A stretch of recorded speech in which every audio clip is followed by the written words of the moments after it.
The Washington Post has begun encrypting parts of its website to make it harder for cyberspies and hackers to monitor the stories users are reading. The U.S. newspaper said it wanted users to feel secure, adding that it was the first major general news organization to make such a move. It acknowledged, however, that it might see a fall in ad sales as a result. Several government agencies, including the UK's GCHQ, have expressed concern about the increasing use of encryption. In November, the British Communications Surveillance Agency's director, Robert Hannigan, criticized social media companies for frustrating its efforts to monitor terrorists and other criminals. But one expert suggested the body might be more relaxed about the Washington Post's move. "I can think of scenarios where intelligence agencies would want to monitor what people are accessing on newspaper websites, but I think they would be quite limited," said Dr. Ian Brown, from the Oxford Internet Institute. Having said that, this is part of a much broader trend of apps and services enabling encryption, and of course that does make it more difficult for the agencies that intercept internet communications to know actually what is being transmitted. GCHQ declined to comment. The Freedom of the Press Foundation called on the wider news industry to adopt the HTTPS encryption protocol in September 2014, saying it would protect the integrity of their content and the privacy of their readers, following allegations about Western spy agency surveillance efforts.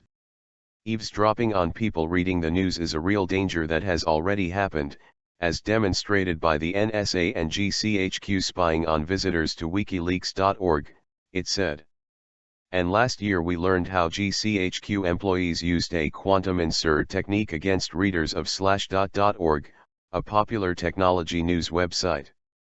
By deploying HTTPS, which can be recognized by the padlock icon that appears in a web browser's window, the Washington Post causes traffic to be digitally scrambled as it is transmitted between the company's computer servers and its users' devices.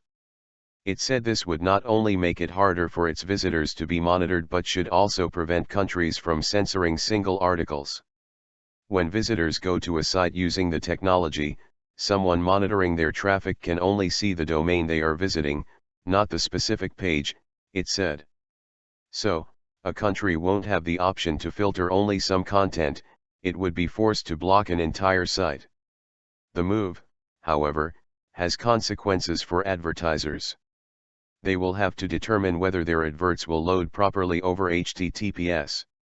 Some ad platforms are not compatible. As a consequence, some companies may decide to promote their products elsewhere to avoid extra costs. Every third party we use on the site needs to be HTTPS compliant, or it either stops working or the browser will warn about it being insecure, said Greg Franchik, chief digital architect of the Washington Post's website. For now, the security measure is limited to the newspaper's front page, as well as its national security page and its technology policy blog. However, it said the measure would be applied to other parts of its site over the coming months.